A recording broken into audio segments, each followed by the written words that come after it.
Dans notre équipe de travail, nous avons une sœur qui est très productive dans son devoir.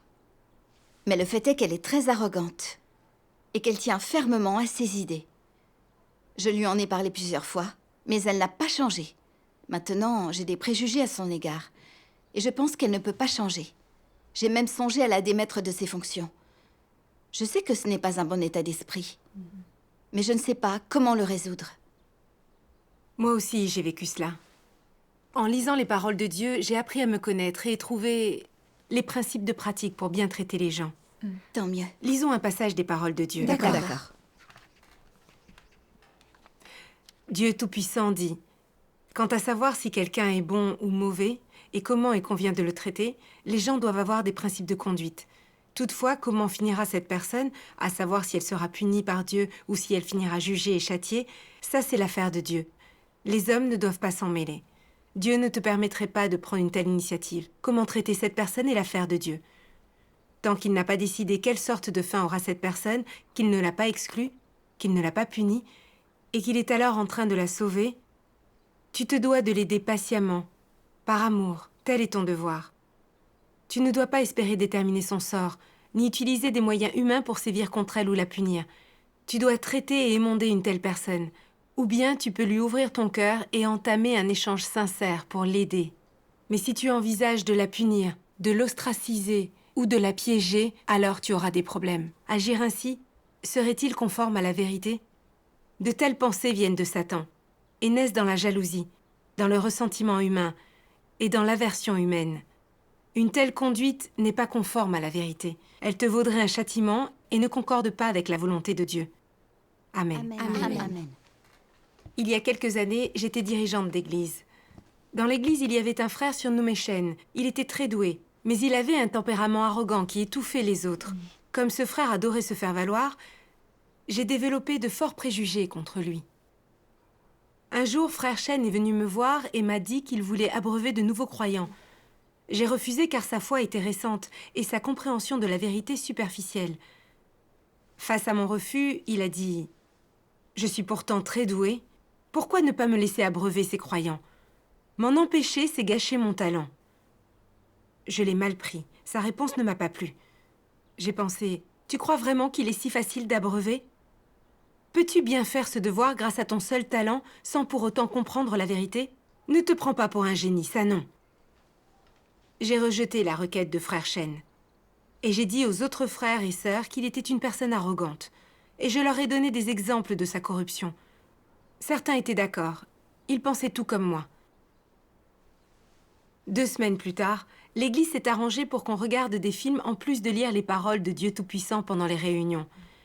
Comme ces films traitaient de la vérité et témoignaient de Dieu, les regarder pouvait nous aider à comprendre la vérité. À la réunion suivante, frère Shen a dit: « Je trouve que c'est une très bonne idée. Certains dirigeants et collaborateurs n'échangent que des platitudes, alors autant regarder des films. » Au début, je trouvais mon devoir difficile parce que je ne comprenais pas la vérité. Mais j'ai prié et je m'en suis remis à Dieu, j'ai lu ses paroles. Et je dois dire que ces films m'ont aussi beaucoup aidé. Ils m'ont permis de comprendre des vérités. Maintenant, je crois que je suis assez douée dans mon devoir. Je possède les bases des principes et j'obtiens de très bons résultats. C'en fut trop pour moi. J'ai trouvé qu'il dépassait les bornes. Et j'ai pensé: « Tu n'auras décidément pas une occasion de frimer, n'est-ce pas? Non, mais quelle arrogance !» Ensuite, nous avons fait une liste des problèmes à aborder lors de la réunion suivante. Et Shen s'est empressé de s'en attribuer 3. Il a aussi distribué tous les problèmes restants aux autres. Quand j'ai chargé un dirigeant de groupe de tenir la réunion, frère Shen lui a demandé sur un ton dubitatif: « En es-tu capable ?» Il l'a dit comme s'il était le seul de nous tous à pouvoir tenir une réunion. Ça m'a rendue très furieuse. Et j'ai pensé: « Que tu es déraisonnable. Tu veux te faire valoir pour susciter l'admiration des autres. Si c'est ça ce que tu veux, tu peux l'oublier. » Alors, j'ai tout réorganisé et je ne l'ai pas laissé tenir la réunion. À cette époque, j'éprouvais du dégoût à chaque fois que je pensais au comportement de frère Shen. D'autant plus que je lui avais parlé de son arrogance un certain nombre de fois. Je la lui avais signalée. Mais il n'avait pas changé. J'avais l'impression que son arrogance était sans limite. qu'il allait vraiment trop loin. Je l'ai catalogué comme quelqu'un qui ne changerait pas. Et alors j'ai décidé qu'il était trop arrogant pour faire son devoir et qu'il fallait le remplacer. Une fois la réunion terminée, j'ai examiné mon état d'esprit, mon attitude, et je me suis sentie coupable. J'ai pensé que j'avais été trop dure avec frère Shen. C'est alors que j'ai prié Dieu. Oh Dieu, je sais que je n'ai pas le bon état d'esprit. Mais je ne sais pas quel est mon problème, ni dans quel principe de la vérité je dois entrer. Je t'en prie, éclaire-moi. Le lendemain, pendant mes dévotions, j'ai lu ces paroles de Dieu. Selon quel principe devrais-tu traiter les membres de la famille de Dieu? Traite chaque frère et sœur équitablement. Comment les traites-tu équitablement? Tout le monde a des lacunes et des insuffisances mineures, ainsi que des idiosyncrasies. Les gens sont tous suffisants et faibles, et ils possèdent tous quelques déficiences dans certains domaines. Tu devrais les aider avec un cœur aimant, être tolérant et patient, sans être trop sévère ou faire des histoires pour rien. Les gens qui sont jeunes ou qui ne croient pas en Dieu depuis très longtemps, ou qui n'ont que très récemment commencé à exercer leurs fonctions, peuvent avoir des demandes particulières. Si tu t'empares de ces choses pour les utiliser contre eux, alors tu es sévère. Tu ignores le mal causé par ces faux dirigeants et antéchrists. Et pourtant, quand tu constates des lacunes chez tes frères et sœurs, tu refuses de les aider. Tu fais des histoires et juges tes frères et sœurs dans leur dos. Tu amènes ainsi encore plus de gens à s'opposer à eux, à les exclure et à les ostraciser. Quel genre de comportement est-ce? Il est basé sur tes préférences et ton incapacité à traiter les gens équitablement. Cela révèle un tempérament satanique corrompu. C'est une transgression. C'est vrai. Dieu surveille les gens quand ils agissent. Il voit tout ce que tu fais et tout ce que tu penses. Il est toujours là. Amen. Amen. Amen. Amen. Les paroles de Dieu m'ont montré mon état, et j'ai éprouvé de la honte. Je traitais frère Shen sur la base de mon tempérament corrompu. J'ai pensé qu'il avait souvent révélé son arrogance, par ses paroles et ses actes, depuis que je le connaissais. Je me disais qu'il était effronté et ne se connaissait pas lui-même. À chaque fois qu'on me parlait de lui, je pensais automatiquement à ses fautes. Je ne voyais que les expressions de sa corruption. J'avais décidé qu'il était arrogant au-delà de toute raison, et que les gens comme lui ne pouvaient changer. Je n'avais jamais été capable de le traiter avec justice. Je ressentais de l'aversion pour tout ce qu'il disait, sans exception. Je le jugeais sans cesse et je le rabaissais devant les autres. Je faisais part de mes préjugés. Et j'incitais les autres à l'exclure tout comme j'étais moi-même en train de le faire. Je voulais même lui retirer son devoir. N'étais-je pas en train d'utiliser ma position de dirigeante pour le brimer? Je jugeais les gens d'après mes opinions et mes croyances, comme si je pouvais voir leur essence, comme si je savais lire à travers eux au premier coup d'œil, comme si je leur étais supérieure. J'étais si arrogante et vaniteuse. J'étais profondément corrompue par Satan, loin des principes de la vérité. La plupart de mes opinions étaient vraiment absurdes. Mais ça ne m'empêchait pas de juger et de condamner arbitrairement. Je n'avais aucune révérence pour Dieu. Je traitais les frères et sœurs comme je voulais, j'agissais à ma guise, selon une nature démoniaque. C'était répugnant et dégoûtant pour Dieu. Et cette idée m'a remplie de culpabilité. J'ai cherché les principes qui permettent de traiter les gens avec justice dans les paroles de Dieu. Et j'ai trouvé 2 passages. Je peux les lire, ma sœur? Bien sûr. La manière de traiter les autres est clairement démontrée ou suggérée au sein des paroles de Dieu. Les gens devraient se traiter avec la même attitude que Dieu adopte envers l'humanité.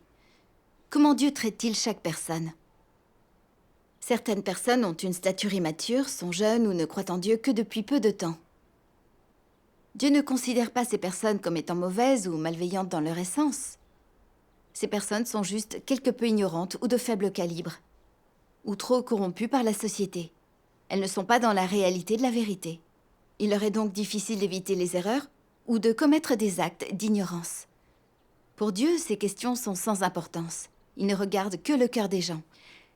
S'ils sont résolus à entrer dans la réalité de la vérité, s'ils se dirigent dans la bonne direction, et si c'est leur objectif, alors Dieu les surveille, les attend et leur laisse le temps. Et les occasions qui leur permettent de pouvoir y entrer. Dieu ne s'empare pas d'une transgression commise pour les écraser. Il n'a jamais traité les gens de cette façon. Mais si les gens se traitent ainsi, leur tempérament corrompu n'est-il pas alors révélé? Si, très précisément.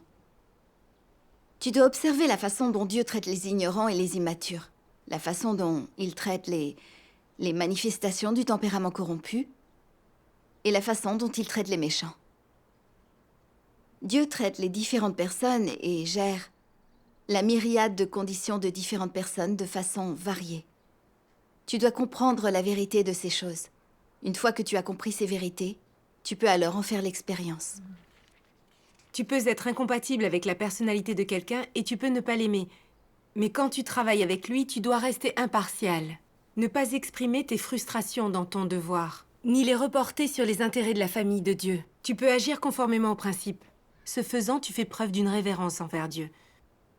Si tu agis de la sorte, quand tu repères chez quelqu'un des lacunes ou des faiblesses, même s'il t'a offensé ou a porté atteinte à tes propres intérêts, tu es tout de même en mesure de l'aider. Le faire serait encore mieux. Cela signifierait que tu possèdes la réalité de la vérité et de la révérence pour Dieu. Amen. Amen.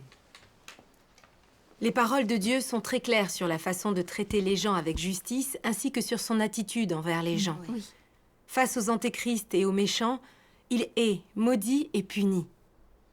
Quant à ceux qui ont une petite stature, ceux qui sont pourvus de tempéraments corrompus et de défauts, tant qu'ils croient sincèrement en Dieu, poursuivent la vérité et peuvent l'accepter, il les traite avec amour, pitié et salut. C'est vrai. Nous voyons que Dieu traite chaque personne selon des principes et qu'il nous demande de traiter les autres selon ces mêmes principes. Nous nous devons d'être tolérants et indulgents envers ceux qui croient vraiment en Dieu, de les traiter avec amour et leur donner une chance de se repentir. Nous ne devons pas brimer les gens parce qu'ils expriment une corruption. Ce n'est pas ce que Dieu veut. C'est vrai. Frère Chen, par exemple, était doué et responsable dans son travail. Il était prêt à faire des efforts pour chercher la vérité. C'était un nouveau croyant, à l'expérience superficielle, et il avait tendance à être arrogant. Mais j'aurais dû le traiter selon les principes de la vérité et échanger avec amour sur la vérité pour l'aider. Oui. Non seulement je ne l'aidais pas, et pire encore, je refusais de voir ses qualités. Mais je l'ai même jugé, exclu, et j'ai voulu qu'il s'en aille quand j'ai vu ses défauts. J'avais une nature méchante, terrifiante. J'ai pensé à ma manière d'être dirigeante. Je m'étais toujours crue meilleure que les autres. Je voulais toujours avoir le dernier mot, faire ce que je voulais, et je n'écoutais pas les avis des autres. Du coup, j'ai fait des choses qui m'ont perturbé le travail de l'Église. Dieu ne m'a pas éliminée pour autant. Il a employé ses paroles pour me juger, me discipliner, me faire réfléchir sur moi, et m'offrir une chance de me repentir. J'ai compris que Dieu ne nous abandonne pas et ne nous élimine pas pour avoir exprimé une corruption, mais qu'il fait son possible pour nous sauver. Dieu est vraiment doté d'un grand cœur. Oui, Dieu soit loué. C'est vrai. En repensant à la manière dont j'avais traité et jugé Frère Chen, j'ai eu si honte que j'aurais voulu que la terre m'engloutisse. C'est alors que j'ai lu ces paroles de Dieu. Quant à savoir si quelqu'un est bon ou mauvais, et comment il convient de le traiter, les gens doivent avoir des principes de conduite. Toutefois, comment finira cette personne, à savoir si elle sera punie par Dieu ou si elle finira jugée et châtiée, ça c'est l'affaire de Dieu. Les hommes ne doivent pas s'en mêler. Dieu ne te permettrait pas de prendre une telle initiative. Comment traiter cette personne est l'affaire de Dieu. Tant qu'il n'a pas décidé quelle sorte de fin aura cette personne, qu'il ne l'a pas exclue, qu'il ne l'a pas punie, et qu'il est alors en train de la sauver, tu te dois de l'aider avec beaucoup de patience, par amour, tel est ton devoir. Tu ne dois pas espérer déterminer son sort, ni utiliser des moyens humains pour sévir contre elle ou la punir. Tu dois traiter et émonder une telle personne, ou bien tu peux lui ouvrir ton cœur et entamer un échange sincère pour l'aider. Mais si tu envisages de la punir, de l'ostraciser ou de la piéger, alors tu auras des problèmes. Agir ainsi serait-il conforme à la vérité? De telles pensées viennent de Satan et naissent dans la jalousie, dans le ressentiment humain, ainsi que dans l'aversion humaine. Cette conduite n'est pas conforme à la vérité. Elle te vaudrait un châtiment et ne concorde pas avec la volonté de Dieu. Amen. Amen. Les paroles de Dieu m'ont montré que je devais traiter les autres selon des principes. Je ne pouvais pas étiqueter les gens d'après mes notions et mon imagination, me concentrer sur leurs transgressions et les condamner. Je devais les traiter en fonction de leur nature, de leur essence, et les aider de manière pratique selon leurs états et leurs fautes. Selon l'état des personnes, quelqu'un qui a la réalité de la vérité sait quand être patient et secourable envers eux, quand les émonder, les traiter durement et quand leur faire des reproches. Il agit toujours selon des principes. Oui, c'est vrai. Il n'impose pas de limites au hasard et ne traite pas un frère ou une sœur qui exprime de la corruption comme un ennemi. Et moi, de quelle façon avais-je traité frère Shen? Quand il a révélé son tempérament arrogant, je lui en ai parlé assez brièvement. Comme ça n'a pas suffi, je l'ai exclu, jugé, condamné. Et j'ai parlé de lui dans son dos. Je n'avais ni tolérance ni patience. Ce n'était pas l'aider avec un cœur aimant. Non. Alors, j'ai prié, je me suis repentie, décidé à appliquer les principes de la vérité et à aider frère Shen avec un cœur aimant. Dieu soit loué. J'ai ensuite échangé avec frère Shen sur des passages des paroles de Dieu. Et là, j'ai pu lui faire remarquer ses fautes et les lui signaler. Il a commencé à prendre conscience de son tempérament arrogant, ainsi que du danger de ne pas s'efforcer à le résoudre et à changer. Il a dit que cet échange l'avait beaucoup aidé, qu'il voulait réfléchir sur lui-même et chercher la vérité pour résoudre son tempérament corrompu. Grâce Grâce soit soit rendue rendue à à Dieu. Ça m'a vraiment émue, bien sûr, mais je m'en suis aussi voulu. Je me sentais vraiment très coupable. Il n'était pas incapable de changer, comme je le croyais, loin de là. C'était moi qui avais mal fait mon devoir. Au lieu d'essayer de l'aider avec un cœur aimant, je m'étais concentrée sur sa corruption et ses fautes, allant jusqu'à le juger et l'exclure. J'étais si arrogante et dépourvue d'humanité. Plus tard, lors d'une réunion, j'ai entendu le frère supérieur faire ce sermon. Tous les humains corrompus ont un tempérament arrogant. Même ceux qui aiment la vérité et veulent être perfectionnés ont un tempérament arrogant et moralisateur. Mais ça n'entrave pas leur capacité à être sauvés et perfectionnés. Tant que les gens sont capables d'accepter la vérité, les mondages et le traitement, tant qu'ils peuvent se soumettre à la vérité en toutes circonstances, ils peuvent atteindre le salut et ainsi être perfectionnés. À vrai dire, tous ceux qui sont talentueux et déterminés se montrent arrogants. Les élus de Dieu doivent traiter les autres de façon convenable. Ils ne doivent pas décider qu'une personne est mauvaise et qu'elle ne peut pas être sauvée et perfectionnée simplement parce qu'elle est arrogante.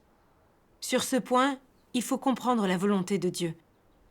Il n'existe pas de personne qui sache être talentueuse et déterminée sans se montrer arrogante. Quelqu'un qui semblerait ne pas l'être porterait très certainement un masque. Il faut savoir que toute l'humanité corrompue a une nature arrogante et vaniteuse. Ceci est un fait indéniable. Oui, oui, c'est vrai. Ça m'a aidé à comprendre comment je devais traiter les gens qui sont pourvus d'un tempérament arrogant.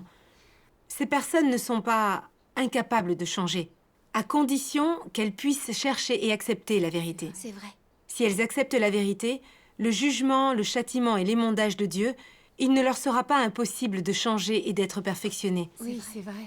Comme frère Shen n'avait la foi que depuis peu, il n'avait pas été beaucoup jugé et châtié. Il était donc normal qu'il soit un peu plus arrogant que la moyenne. Et pourtant, quand il a révélé ce tempérament, je l'ai jugé, je l'ai exclu. J'ai même voulu le démettre de ses fonctions. J'étais en fait plus arrogante que lui. Je pensais que mon tempérament arrogant pouvait changer si je cherchais la vérité.